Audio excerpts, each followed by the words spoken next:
ايه الاخبار يا شباب؟ عاملين ايه؟ خالد معاكم فيديو جديد من ديجو تيوب. اتسالت كتير عن افضل خطه وتكتيك وتعليمات لباريس سان جيرمان. تعالوا مع بعض في فيديو صغير نشرحهم، ولو اول مره تشوفني بقى يا معلم لايك وسبسكرايب وشير. يلا بينا نخش على الفيديو.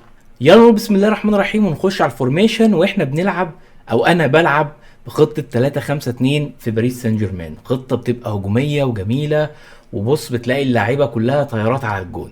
تعالوا نشوف دي الفورميشن السكواد اللي بلعب بيها. بلعب امبابي وميسي الاثنين سترايكرز، وراهم نيمار. ناحيه اليمين بلعب سانشيز، ناحيه الشمال بلعب مينديز. فيراتي وريوز قلبين، اتنين محاور عندي.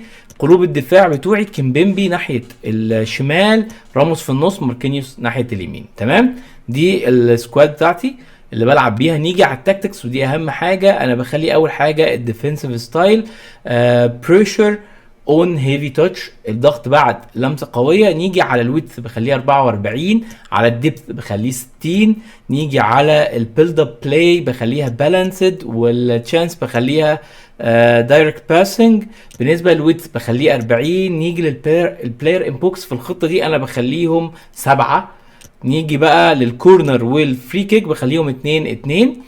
الانستراكشنز يا معلم، امبابي بخليه ستي سنترال وجيت بيهايند، اما ميسي جيت بيهايند بس.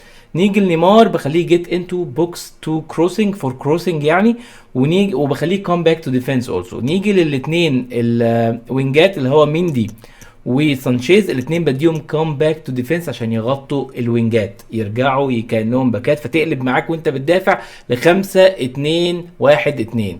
تمام. نيجي بقى للاثنين المحاور، ودي اهم حته. الاثنين المحاور بديهم كات باسنج لينس، وبديهم كمان الاثنين بديهم كفر سنتر وستي باك وايل اتاكينج. مهم جدا الاثنين محاور تديهم الكلام ده كله، اللي هو ريوز وفيراتي.